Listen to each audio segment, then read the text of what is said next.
আর তার সঙ্গেই পুরো স্টেডিয়াম জুড়ে নেমে আসে এক অদ্ভুত নীরবতা। মাঠের এক কোণে হাঁটু গেড়ে বসে অঝরে কাঁদছেন লিওনেল মেসি, আর ঠিক তার পাশেই দাঁড়িয়ে স্পেনের তরুণ তারকা লামিন ইয়ামাল তাকে সান্ত্বনা দেওয়ার চেষ্টা করছেন। এভাবেই যেন পর্দা নামলো বিশ্ব ফুটবলের এক কিংবদন্তি অধ্যায়ের। কারণ ঠিক এই ম্যাচের পরপরই নিজের অবসরের ঘোষণা দিয়ে দিলেন ফুটবল বিশ্বের সর্বকালের সেরা খেলোয়াড় লিওনেল মেসি। ঠিক কি ঘটেছিল ফাইনালে, কিভাবে একটি স্বপ্নের পরিসমাপ্তি ঘটলো এমন এক করুণ পরিণতিতে, পুরো বিস্তারিত থাকছে আজকের প্রতিবেদনে। চলুন শুরু করা যাক। আজ বিশ্ববাসী প্রত্যক্ষ করলো এমন এক লড়াই যা ফুটবল ইতিহাসে হয়তো এর আগে কখনোই দেখা যায়নি। একদিকে ছিল স্পেন, যারা পুরো এই বিশ্বকাপে একটি ম্যাচও হারেনি। অন্যদিকে ছিল আর্জেন্টিনা, যারা এই আসরে অপরাজিত থেকে ফাইনালে এসেছিল। শুধু তাই নয়, দুই দলের জার্সিতে ছিল দুই মহাদেশের দুই ভিন্ন প্রজন্মের বিশ্ববিখ্যাত দুই তারকা। আর্জেন্টিনার পক্ষে ছিলেন ফুটবলের রাজা লিওনেল মেসি, আর স্পেনের পক্ষে ছিলেন ফুটবলের আগামী দিনের রাজা লামিন ইয়ামাল। ভাবতে অবাক লাগে যে ছেলেটিকে ছোটবেলায় লিওনেল মেসি নিজের হাতে গোসল করিয়েছেন, বড় হয়ে সেই ছেলেই আজ ভেঙে দিলেন মেসির স্বপ্ন।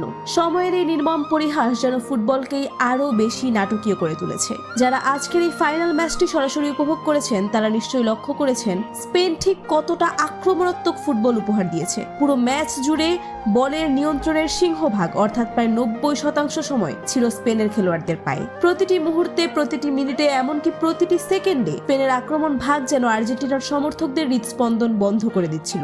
একের পর এক আক্রমণ, একের পর এক গোলের সম্ভাবনা তৈরি হচ্ছিল, কিন্তু কোনোভাবেই আর্জেন্টিনার শক্তপোক্ত রক্ষণভাগ ভেদ করে বল জালে জড়াতে পারছিল না স্পেনের ফরওয়ার্ডরা। অন্যদিকে আর্জেন্টিনার এমন বাজে পারফরমেন্স দেখে হতাশ হয়ে পড়েন স্টেডিয়ামে উপস্থিত হাজার হাজার দর্শক এবং টেলিভিশনের পর্দার সামনে বসে থাকা বিশ্বজুড়ে কোটি কোটি সমর্থক। একটি বিশ্বকাপ ফাইনাল খেলতে নামা দল যে এতটা নিষ্প্রাণ ফুটবল খেলতে পারে তা হয়তো আজ আর্জেন্টিনাকে না দেখলে বিশ্বাস করাই কঠিন হতো। পুরো ম্যাচে আর্জেন্টিনা 3 থেকে 4 বার স্পেনের ডি বক্সের ভেতরে বল নিয়ে প্রবেশ করতে পেরেছিল বলে মনে হয় না। একের পর এক ফাউল, একের পর এক হলুদ কার্ড, এভাবেই যেন কোনো রকমের সময় পার করছিল আর্জেন্টিনা, অথচ বাস্তবিক অর্থে কার্যকর কিছুই করতে পারছিল না মাঠে। স্পেনের পায়ে বল, একের পর এক আক্রমণ, আর আর্জেন্টিনা যেন শুধু সেই আক্রমণগুলো ঠেকিয়ে যাওয়ার লড়াইয়ে ব্যস্ত ছিল পুরোটা সময়। এভাবেই শেষ হয় নির্ধারিত 90 মিনিটের খেলা। তখনও স্কোরবোর্ডে চলছিল 0-0 সমতা, আর্জেন্টিনা 0, স্পেন 0।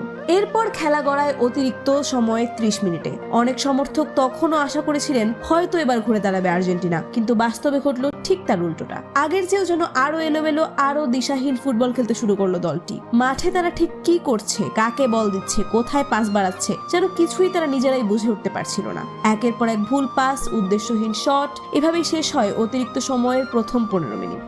এরপর শুরু হয় বাকি 15 মিনিটের খেলা। ততক্ষণে টেলিভিশনের পর্দার সামনে বসে থাকা কোটি কোটি সমর্থক ভাবতে শুরু করেছিলেন হয়তো এই ম্যাচের ফয়সালা হবে টাই ব্রেকারে গিয়ে। তবে এই শেষ 15 মিনিটেও স্পেন থামেনি। আর্জেন্টিনার গোল পোস্ট লক্ষ্য করে একের পর এক আক্রমণাত্মক আক্রমণ চালিয়ে গেছে তারা, আর সেই আক্রমণগুলো একের পর এক অসাধারণ দক্ষতায় ঠেকিয়ে যাচ্ছিলেন আর্জেন্টাইন বাজ পাখি এমিলিয়ানো মার্টিনেজ। কিন্তু শেষ পর্যন্ত আর ঠেকানো গেল না। একেবারে শেষ মুহূর্তে অর্থাৎ অতিরিক্ত সময়ের 106 মিনিটে স্পেনের সেন্টার ফরওয়ার্ড ফার্নান্দো তোরেসের পায়ের এক নিখুঁত শটে প্রথম গোলটি হজম করে আর্জেন্টিনা। বলটি জালে জড়ানোর সঙ্গে সঙ্গেই লিওনেল মেসির মুখ একেবারে শুকিয়ে যায়। মুহূর্তের মধ্যেই তার মুখের সমস্ত আশার হাসি রূপ নেয় গভীর হতাশা আর কান্নায়। শুধু মেসি একা নন, আর্জেন্টিনার বাকি খেলোয়াড়দের চোখে মুখেও ফুটে ওঠে একই বেদনার ছাপ। গ্যালারিতে বসে থাকা হাজার হাজার দর্শকের চোখেও তখন জল। প্রত্যেকের মনে যেন একটাই কথা বাজছিল, এখানেই বুঝি শেষ হয়ে গেল সব স্বপ্ন।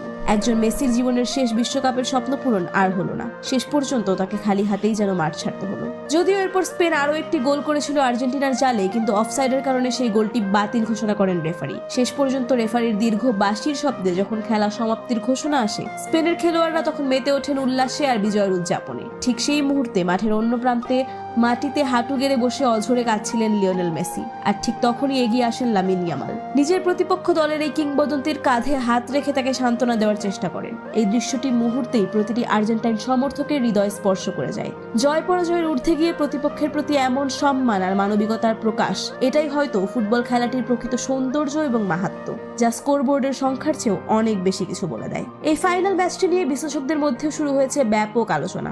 বিশ্বকাপ চ্যাম্পিয়ন হওয়া একটি দল কিভাবে ফাইনালের মতো এত গুরুত্বপূর্ণ মঞ্চে এসে এতটা বাজে পারফরমেন্স দেখাতে পারে, সেই প্রশ্ন এখন ফুটবল বিশ্লেষকদের মুখে মুখে। কোচের কৌশলগত সিদ্ধান্ত, মাঝ মাঠের নিয়ন্ত্রণ হারানো, রক্ষণাত্মক মানসিকতা নিয়ে খেলা শুরু করা, এসব নানা দিক নিয়ে চলছে বিস্তর পর্যালোচনা। অনেকে মনে করছেন বয়সের ভারে হয়তো মেসির সেই পুরনো গতি এবং সিদ্ধান্ত নেওয়ার তীক্ষ্ণতা কিছুটা কমে এসেছে। আবার অনেকে মনে করছেন পুরো দলের সমন্বয় এবং আক্রমণ ভাগের সৃজনশীলতার অভাবই ছিল মূল কারণ। অন্যদিকে স্পেনের এই প্রজন্মের খেলোয়াড়রা, বিশেষ করে লামিন ইয়ামালের মতো তরুণ প্রতিভারা প্রমাণ করে দিয়েছেন ফুটবলের ভবিষ্যৎ এখন কাদের হাতে যেতে চলেছে। পুরো ম্যাচের পরিসংখ্যান ঘেটে দেখলে ওই পার্থক্যটা স্পষ্ট হয়ে ওঠে। বল দখলের হারে বিশাল ব্যবধান, আক্রমণের সংখ্যায় বিশাল ব্যবধান, এমনকি কর্নার কিক এবং গোলমুখে শটের সংখ্যাতেও আর্জেন্টিনারা রীতিমতো পিছিয়ে ছিল পুরো ম্যাচ। ফুটবল বিশেষজ্ঞরা বলেছেন স্পেনের এই প্রজন্মের খেলার ধরনটাই এমন যে তারা বল দখলে রেখে প্রতিপক্ষকে ধৈর্যের পরীক্ষায় ফেলে দেয়। আর ঠিক সেই কৌশলেই আজ কুপকাত হতে হলো আর্জেন্টিনাকে। তবে এটাও স্বীকার করতে হয় আর্জেন্টিনার রক্ষণ ভাগ এবং বিশেষ করে গোলরক্ষক এমিলিয়ানো মার্টিনেজ দীর্ঘ সময় ধরে যেভাবে দলকে ম্যাচে টিকিয়ে রেখেছিলেন তার রীতিমতো প্রশংসার দাবি রাখে। একের পর এক অসাধারণ সেভ দিয়ে তিনি প্রায় পুরো ম্যাচটাকেই টাই ব্রেকারের দিকে নিয়ে যাচ্ছিলেন। শেষ মুহূর্তের ওই একটি গোল না হলে হয়তো ফলাফল ভিন্ন হতে পারত। লিওনেল মেসির এই বিদায় নিছক একটি ম্যাচের হার নয়, বরং এক যুগের অবসান বলেই মনে করছেন ফুটবল প্রেমীরা।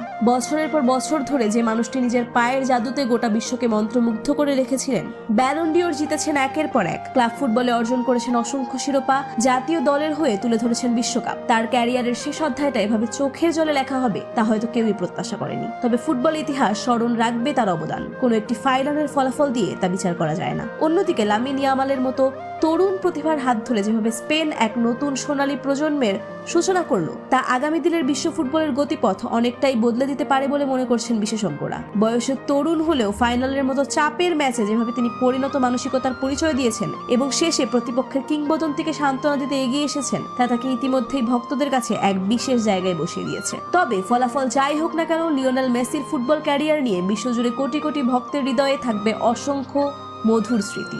বছরের পর বছর ধরে তিনি যেভাবে ফুটবল বিশ্বকে মুগ্ধ করে রেখেছিলেন, একটি ফাইনালের হার সেই অর্জনকে কখনোই ম্লান করতে পারবে না। বরং শেষ মুহূর্তের সেই কান্না এবং লামিন ইয়ামালের সেই সান্ত্বনার দৃশ্য চিরকাল স্মরণীয় হয়ে থাকবে ফুটবল ইতিহাসে, একটি প্রজন্মের বিদায় আর নতুন প্রজন্মের উত্থানের প্রতীক হিসেবে। ফুটবল বিশ্বের অসংখ্য কিংবদন্তি খেলোয়াড়ের ক্যারিয়ারের শেষটা যেভাবে নানা রকম বিতর্ক আর সমালোচনার মধ্য দিয়ে যায়, সেখানে মেসির এই বিদায় হয়তো ভিন্নভাবেই মনে রাখবে ফুটবল প্রেমীরা, একরাশ ভালোবাসা আর সম্মান নিয়ে। তো দর্শক, আজকের এই ফাইনালে আর্জেন্টিনার এমন পারফরমেন্সকে আপনি 10-এ কত দেবেন? একটি বিশ্বকাপ জয়ী দলের কাছ থেকে ফাইনালে এমন খেলা কি আপনি প্রত্যাশা করেছিলেন? লিওনেল মেসির এই বিদায় নিয়ে আপনার অনুভূতি বা কেমন? এই ঐতিহাসিক ফাইনাল নিয়ে আপনার নিজের বিশ্লেষণ কি? স্পেনের এই জয় কি সত্যিই তাদের প্রাপ্য ছিল, নাকি আর্জেন্টিনার ভাগ্য